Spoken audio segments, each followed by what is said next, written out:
Hoy al profesor José Francisco Serrano. Nosotros le recibimos unos minutos antes aquí en nuestros estudios de la calle Trinidad. José Francisco, buenas tardes. Muy buenas tardes. Muchísimas gracias por acompañarnos. Gracias a vosotros por la invitación. Y bueno, ya te hemos indicado, a ti y a Alfredo, que está como nosotros, como siempre, Alfredo Ruiz, buenas tardes, que tienes el seminario desde aquí a tiro de piedra. O sea que probablemente se vea más lejos de lo que realmente está. 5 minutos y estás en el seminario. Así que, pues nada, hacemos una continuidad entre la radio y la conferencia. Claro.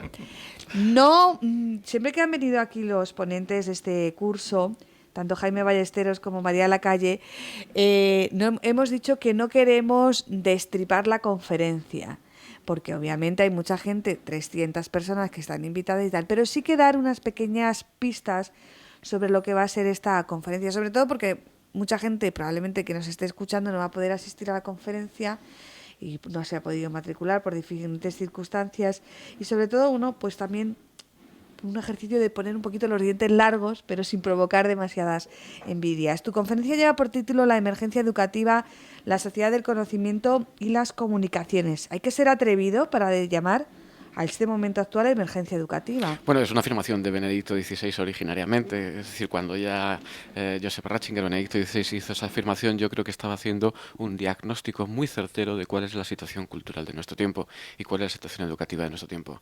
Y partiría de una pregunta, una afirmación que también se hizo Ortega y Gasset, no hay conferencia que se precie que no cite a Ortega y Gasset, por otra parte, ¿no? Decía en un momento determinado, no sabemos lo que nos pasa y eso es lo que nos pasa. Es decir, nosotros vamos a preguntarnos, ¿qué es lo que nos está pasando cultural y educativamente en este momento?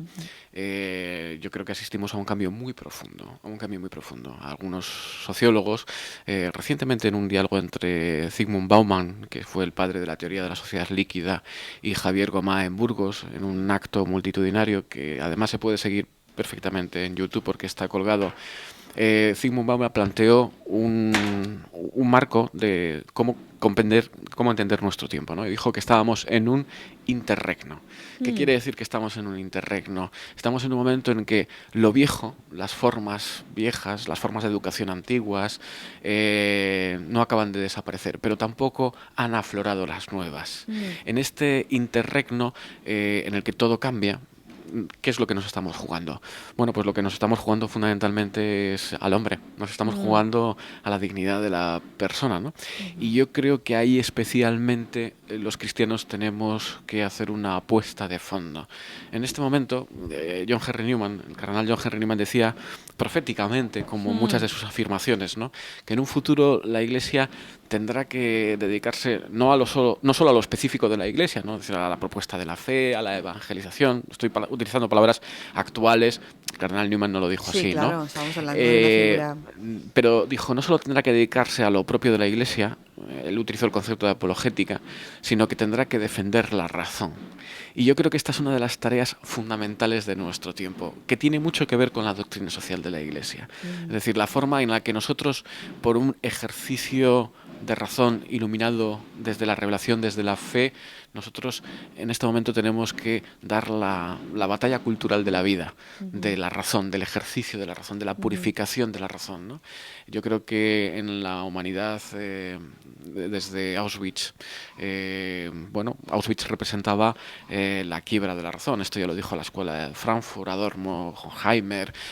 Muchos autores se plantearon, ¿a dónde nos ha llevado la modernidad si nos hemos encontrado con Auschwitz, ¿no? Bueno, nosotros todavía seguimos bajo los efectos, ya en una época distinta a la de Auschwitz, ¿no? Porque el tiempo pasa y además la aceleración de la historia es una constante, ¿no? Vivimos muy intensamente experiencias que antes en la historia se tardaba mucho en vivir.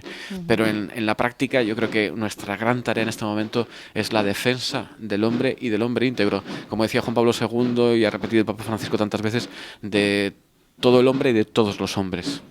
Estamos, por tanto, desacompasados. La época va mucho más deprisa que nuestra evolución o nuestra defensa de esa razón y de esa fe. Bueno, evidentemente nosotros no tenemos perspectiva. Una de las causas de este tiempo es que nosotros vivimos tan intensamente los acontecimientos que no tenemos perspectiva para entenderlos, para entender su significado. Esto, por ejemplo, afecta a una cuestión fundamental a la que yo sí que me voy a referir, creo que con una cierta extensión esta tarde, ¿no? En esa recuperación del hombre, de todo el hombre y de todos los hombres, tenemos que recuperar lo humano desde lo humano, no desde lo artificial, no desde lo que plantea la tecnología, la realidad virtual, las nuevas formas de experiencias, ¿no? Lo que tenemos que recuperar es la experiencia auténtica de lo humano. Y, por ejemplo, yo creo que tenemos una tarea, los cristianos, una tarea educativa de fondo. Tarea educativa en los colegios, tarea educativa en la familia, tarea educativa en las parroquias, tarea educativa en las realidades eclesiales y los movimientos, que es enseñar a tener una experiencia auténtica. Una experiencia auténtica de todas las realidades que hacen posible lo humano. Por ejemplo, una experiencia auténtica del amor. Mientras que los medios de comunicación sistemáticamente, y es uno de los efectos de los medios de comunicación, de la televisión, bueno, ahora ya el problema no es para los padres la televisión y los niños, no, el problema son las redes sociales, la pantalla como tal, y todo lo que representa la pantalla. Todo lo que puede encerrar la pantalla. Todo lo que sintetiza todo lo que aparece en la pantalla. Mientras que la práctica es que los contenidos que aparecen ahí están adelantando experiencias, por ejemplo, respecto al amor, respecto a la relación entre los adolescentes, respecto al enamoramiento, a los procesos de enamoramiento, al descubrimiento del amor humano, respecto al proceso del cuerpo, respecto al proceso de la sexualidad, están proponiendo experiencias artificiales que al final se vuelven en contra de lo humano, se vuelven en contra de la persona. Nosotros creo que tenemos una tarea que es profundamente evangelizadora, incluso pre-evangelizadora, ¿no? Es mostrar a la sociedad hoy, mostrar a nuestros amigos, nuestros compañeros, a nuestros coetáneos, decía San Agustín que nosotros somos nuestro tiempo, que tenemos una capacidad de experiencia que no se limita al ejercicio de nuestros proyectos, nuestros deseos, nuestra voluntad. Por ejemplo, mostrar y enseñar que la realidad siempre es más grande que nosotros mismos, como forma de la experiencia, que hay que dejarse sorprender, que el método auténtico de la experiencia de la vida es la sorpresa, no la acción por acción. No la sospecha o Sí. la acción por acción. Entonces, esta dinámica, que es una dinámica cultural profunda, yo creo que es una misión que tenemos que asumir los cristianos. Hablabas de educación en los colegios, educación en la familia, educación en la sociedad. Si de algo tienen en común el discurso de todos nuestros políticos, vengan de un lado, vengan de otro, y tú has hecho muchos estudios e investigaciones sobre comunicación política, es que tenemos un problema educativo en España. Y es que hace falta un gran pacto por la educación. ¿A ti a qué te suena todo esto? A mí no me suena chino, como se puede decir, ¿no? O se puede entender, sino que me suena a una necesidad. El problema de la educación no es un... ¿Pero no te suena rutinario, monótono, vacío de contenido cuando viene de determinadas fuentes? Vamos a ver, el problema de la educación no es pensar que la educación se resuelve con recursos económicos. No, eso está demostrado que no. Evidentemente. El problema de la educación no es pensar que la educación se resuelve con tecnología. O sea, los colegios ahora no son mejores porque todos los alumnos tengan su iPad, porque tengan su ordenador portátil.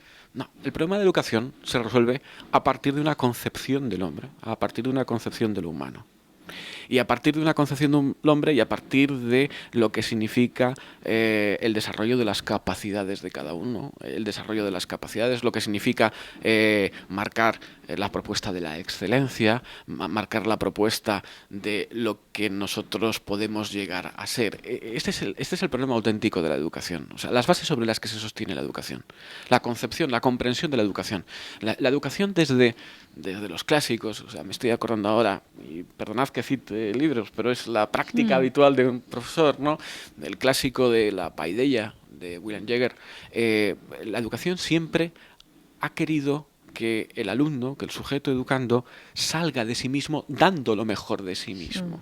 O sea, no introduciéndole la ideología. El problema de la educación no es un problema ideológico, aunque detrás de toda educación hay una comprensión y una concepción del humano. Por lo tanto, ¿es necesario un pacto educativo? Por supuesto que sí.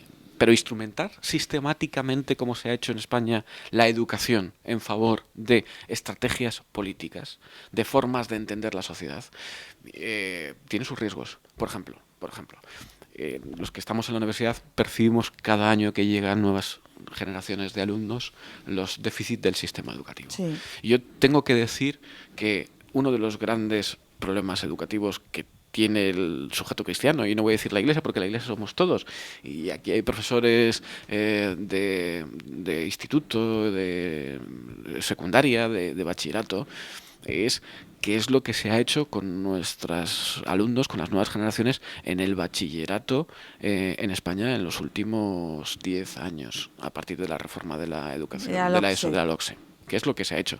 Pero ¿qué es lo que se ha hecho no en técnica educativa, sino en concepciones morales? O sea, el relativismo en España ha entrado también a través del sistema educativo. La conformación, la forma de entender las cosas que tienen los alumnos, la forma que tienen de relacionarse, la forma que tienen de afrontar la vida, la forma que tienen de entender la esperanza. El concepto que tienen de la persona. El concepto que tiene la persona. Ese ha sido diseñado y ha sido como si fuera una vasija de barro, ha sido moldeado en el sistema educativo. Yo creo que uno de los grandes objetivos, y en este sentido también de la Iglesia, entendido que la Iglesia somos todos, es la presencia en los institutos, en los colegios, en los niveles de educación secundaria. Dices que eso lo estáis experimentando en la universidad, de los alumnos que llegan obviamente a la universidad, son alumnos LOPSE, alumnos que se educaron bajo esa ley. Me parece que es la quinta o la sexta educativa que se hizo en España a partir de la Constitución. Mucho antes, mucho más atrás, en memorias, el cardenal Fernando Sebastián así lo cuenta en las memorias que se han publicado recientemente, ya denotaba con la llegada del gobierno socialista en el año 82 cómo el PSOE tuvo especial interés en, a ver cómo lo digo, en tener controlada la concertada, por decirlo finalmente. Eso podía haber traído la cita textual, la tengo por ahí, pero bueno. Sí. Ahora, sabes perfectamente, centrándonos en Castilla-La Mancha, pero bueno, lo de Castilla-La Mancha está pasando en otras comunidades autónomas. ¿Por qué esta inquina contra la concertada? Bueno, vamos a ver, hay una explicación histórica que yo le oí a uno de los padres de la Constitución, y no voy a referirme a la persona porque era una conversación, no lo dijo en una conferencia, era una conversación relativamente privada en una comida, ¿no? Nosotros tenemos una Constitución y la Constitución es fruto de un consenso, y el artículo 26 de la Constitución, que se refiere al derecho de los padres a educar a sus hijos según sus convicciones, es un artículo de consenso. Yo llegué a oír la siguiente afirmación. Dice, bueno, esto por un político, insisto, de centro-derecha o de un partido de derecha, ¿no? Dado que ellos cedieron en que nosotros pudiéramos sacar adelante el artículo de la Constitución referido a la libertad de educación de los padres según las convicciones, nosotros hemos cedido demasiado en que ellos fueran los que desarrollaran ese artículo. Claro. Claro, ¿cuál es el problema? El problema es entender los principios que están asentados en la Constitución, porque hoy que estamos, algunos autores dicen en una segunda transición, bueno, pero una segunda yo transición. Creo que traería mucho debate. Bueno, evidentemente estamos al menos en una nueva generación política, en un nuevo tiempo político y en una nueva forma de hacer política, que probablemente tendrá que plantearse algunas cuestiones referidas al marco constitucional. El marco constitucional, si nuestros obispos dicen en sus documentos de la Conferencia Episcopal, mirada de fe sobre el siglo XX, valoración moral del terrorismo, dicen que la Constitución no es un marco único de referencia inamovible.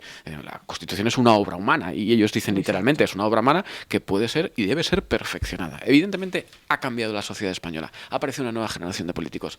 Nos enfrentamos a cuestiones nuevas y a problemas nuevos, pues el desarrollo de los nuevos derechos sociales. Ahora el Papa Francisco acaba de plantear la cuestión de la ecología, y entonces nosotros los cristianos creo que tenemos que enarbolar la bandera de la consolidación del derecho a una ecología integral como derecho de tercera y cuarta generación.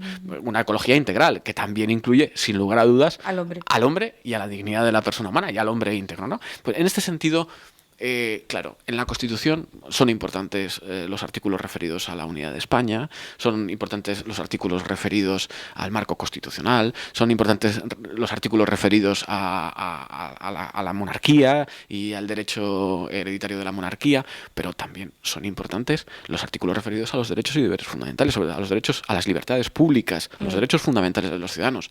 Y la educación es siempre, en la medida que se ha utilizado como instrumento político, se ha instrumentalizado un campo de batalla. ¿Nosotros qué tendríamos que pedir? En el sentido también relacionado con la pregunta inicial del pacto educativo. Y esto es lo que piden sistemáticamente nuestros obispos en sus declaraciones. No vamos a ser capaces en la sociedad española de sacar la educación del terreno estricto de la batalla política y llevarla a un terreno distinto, donde la confrontación no sea una confrontación política, no sea una instrumentalización y una utilización de la educación para determinados intereses. No vamos a ser capaces ya de tener resueltos después de 40, 50 años de la historia cuestiones como la que se plantea, que ahora ha vuelto otra vez, la de la educación única, pública y laica, que era el gran lema de los modelos educativos de la izquierda, de la República. Hombre, yo creo que la sociedad ha evolucionado. Si desde la teoría de las ideas políticas... Claro, el problema es que nosotros creemos que ha evolucionado, pero hay formaciones políticas que han emergido y que están presentes en la sociedad española con un protagonismo muy destacado. ¿Pero que, de dónde vienen? ¿De dónde vienen? De ahí, que piensan que eso es una asignatura pendiente porque ellos perdieron esa batalla y ahora llega el momento en que tienen que volver a darla para recuperarla. O sea, que el concepto de evolución no ha ido con algunas personas. De todas maneras, lo que comentabas de, bueno, de quizás esos desórdenes, en el sentido de que yo acepto esto a cambio de que tú lo desarrolles, a lo mejor sería, bueno, pues un debate un poquito más, es que tenemos muy poco tiempo y es una pena, un debate más esto, pero cuando tú decías el sentido de que hay que sacar el tema de la educación del debate político, yo lo que me plantearía es que existe otro ámbito que no sea en España de debate, que no sea el político, con una sociedad civil tan débil como tenemos en España. Entonces, claro, habría que preguntarse, vale, lo sacamos del ámbito político, ¿y dónde jugamos con ello? Bueno, a mí ¿En qué escenario? Porque, claro, sí, a mí me gustaría que el escenario fue el de la iniciativa social. A mí me gustaría que los cristianos tuviéramos un especial protagonismo, por ejemplo, en la articulación de la sociedad civil. A mí me gustaría que los cristianos, de ahí el esfuerzo de los católicos y la vida pública. Cuando nacieron los congresos católicos y vida pública, a raíz de los documentos de la conferencia episcopal, famosos, aquella trilogía que don Fernando Sebastián hace referencia en sus memorias con esperanza, ¿no? Claro, ayer una invitación profética de nuestros obispos a los cristianos laicos a intervenir, a actuar en ámbitos no eclesiales propios de la vocación, de la misión de los laicos según la Lumen Gentium, para articular esta sociedad civil, por ejemplo, en los ámbitos culturales, por ejemplo, en los ámbitos de los medios de comunicación. A mí me gustaría, claro, ahora en el mundo de los medios de comunicación es muy sintomático porque es un mundo espejo de la política, ¿no? A mí me gustaría que nosotros pudiéramos tener la iniciativa de medios de comunicación donde se construyera la sociedad civil y no fuéramos miméticos respecto a la sociedad política y a la vida política. Y esto lo digo también para los medios que son de titularidad de la Iglesia, claro, o participados por la Conferencia Episcopal. Pero tú bien sabes, como profesional de este ámbito, que en muchas ocasiones es la agenda política la que marca también la agenda de los medios de comunicación. Hasta que llegan movimientos sociales que cambian la agenda política. Hasta que nosotros propongamos con la fuerza de la persuasión a los políticos una agenda social alternativa. A mí me tienen que explicar por qué un grupo de profesores, yo puedo tener algunas claves desde el contacto con algunos de ellos, del conocimiento o del análisis o del seguimiento, ¿no?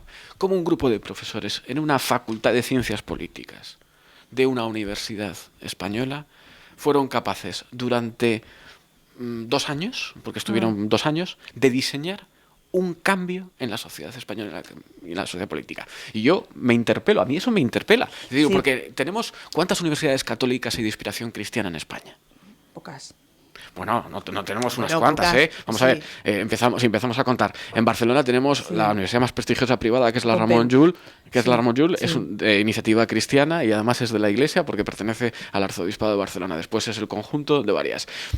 Tenemos Navarra, la Universidad de Navarra, tenemos la Universidad de Deusto, es decir, la Universidad de Navarra del Opus Dei, de Deusto de los jesuitas. En Madrid tenemos, comillas, Francisco de Vitoria, el CEU, por supuesto, el CEU en Valencia, el CEU en Sevilla, tenemos también la Loyola. Es decir, ¿y a qué nos hemos dedicado? Nos hemos dedicado a formar excelentes profesionales, eso es indiscutible.